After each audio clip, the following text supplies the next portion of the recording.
Constance, a story of early Plymouth by Patricia Clapp. Constance Hopkins was 14 when she sailed to America with a group of English settlers on the Mayflower. Constance and her family helped establish the first English colony of Plymouth in 1620. More than 300 years later, author Patricia Clapp, a descendant of Constance by marriage, decided to tell this young girl's story through an imaginary journal. In it, many real people of early Plymouth came to life. Constance's stepmother, Elizabeth, gave her the journal to record their strange adventure, one marked by hunger and hardship. Of the 4 Hopkins children who came to America, only Constance and her younger brother Giles survived the first 2 years. But in August 1623, Constance has news of a pleasurable nature to write about. A long-needed rain has saved the settlers' crops and assured an adequate food supply. A long-awaited ship has brought more family members and 2 intended brides. August 1623. There has been such a pother of excitement these past several days that I hardly know where to start noting it in here in my journal. So much has passed, and all of a pleasurable nature that, but let me try to put it down in orderly fashion. It must have been close to the noon hour, or so my stomach told me, when the first cry went up. "A ship! A ship! There is a ship entering the harbor!"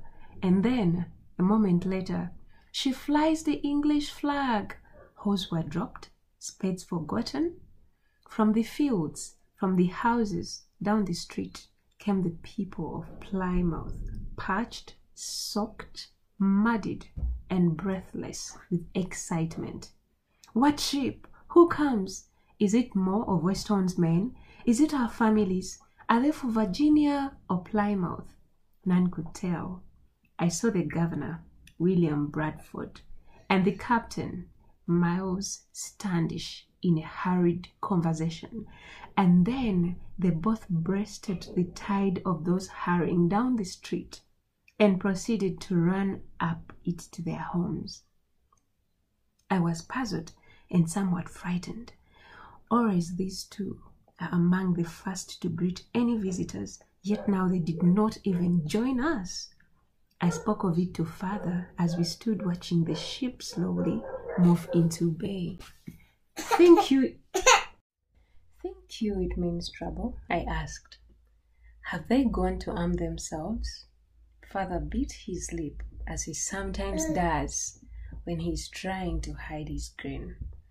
"If it's as I imagine," he said, "it may be trouble, but firearms will be of no help." I could not understand him, but he would say no more.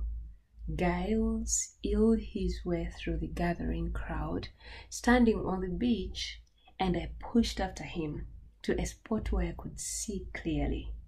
Just as a little shallop was being lowered from the now anchored ship, Will Bradford and the captain shuddered through to the forefront of the people, and I gaped in amazement. The governor was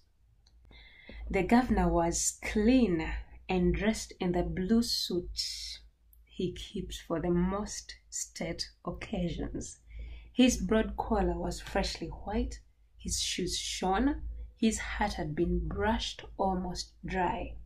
Beside him, the little captain stood in splendor. His breastplate and helmet were polished. His breeches were his most beautiful scarlet ones. His beard had been combed. Together, they made a truly impressive sight, putting the rest of us to utter shame. I could not help but wonder what important personages they expected to have thus arrayed themselves in their rarely worn best apparel. For their sakes, I was glad that the rain chose this moment to slacken, so that it fell in only the softest possible misty shower. The shallop was loaded now, and coming in toward the shore, and suddenly I heard John Cook's voice shouting, joined a second later by that of Mistress Brewster. "It's Mother!" John bellowed. "Father, Mother's come, and yes, I see Jacob, and Jane, and little Hester." And then Mistress Brewster's voice, "William, our daughters, Patience and Fear, both of them. Oh, thank the Lord." Never have I seen such happy tears, or had such joyous commotion. Good Dr. Fuller spied his wife in the approaching boat, and then Robert Hicks and William Palmer, both of them had come on the Fortune. So there's. The men ran to the very edge of the water, reaching out to the pool to pull the boat ashore, lifting the women bodily from the shallop and carrying them the few feet to the sandy beach. There was such laughing and crying as affected us all, and the sight of men holding close to them women they must sometimes have feared never to see again was a beautiful thing. The questions rose all about us. What ship is she? Is my wife on board? Are all well? Who else has come? The ship was the Anne. This much I learned. With another, the Little Gems. They had left England some weeks before, but since a storm many days back, they had seen nothing of the Little Gems. In the midst of the joy, this brought fear to many, as the newcomers were asked repeatedly who had sailed on which ship. On the faces of some shone relief as they were assured of their friends or families were safe on the Anne. Others turned away in despair, praying for the safety of Little Gems.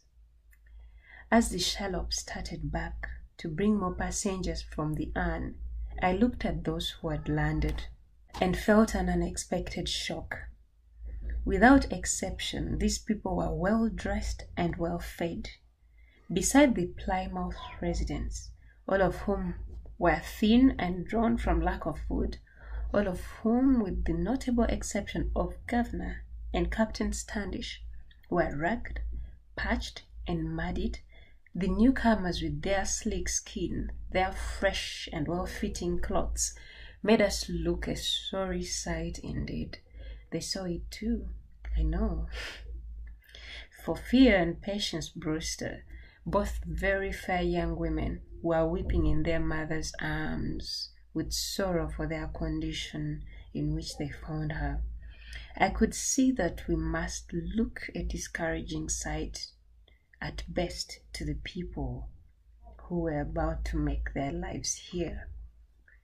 The little boat was coming back with its second load, and I watched eagerly as the governor strode to the side of the shallop and extended his hand with the greatest ceremony to a most handsome woman. "Mistress Southworth," I heard him say as he handed her from the boat and bowed with a gallantry I had not seen in any man since we left London. I glanced quickly around the crowd for Priscilla, Alden, and seeing her, she and I smirked at each other with our pleasant secret knowledge. A second woman, greatly resembling the first, was handed out, and then a man who embraced the governor affectionately. Prissy, by this time, had pushed near enough to me so that we might whisper together.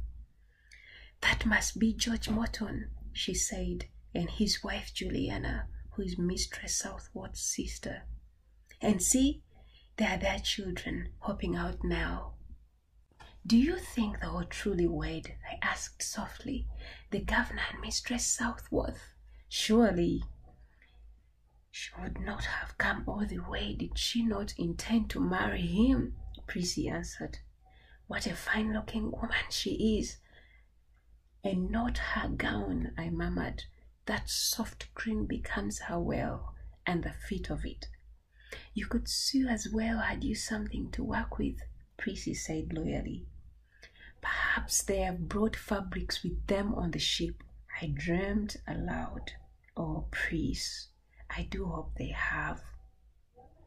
As the shallop went back and forth, discharging each load, and being aided by our own shallop, which some of the men took out to speed the landing, I saw Captain Standish move far away from the group and walk slowly up the street toward his house.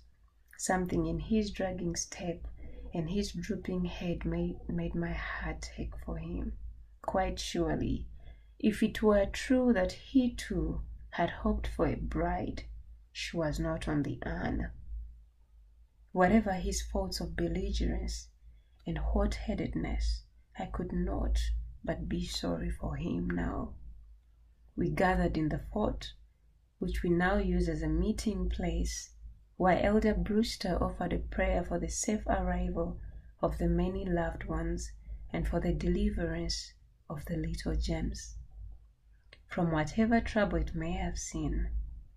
Then the company, so many of them filled with thanksgiving at being reunited with their families, and so many others yearning for news of the second ship, dispersed to the various homes along the street. There could be no more toasts, since there was naught but spring water to drink, and there could be no breaking of bread, for bread we do not have, but of lobsters and other fish there was plenty, and it would have to do for those new residents of Plymouth as it had done for the old.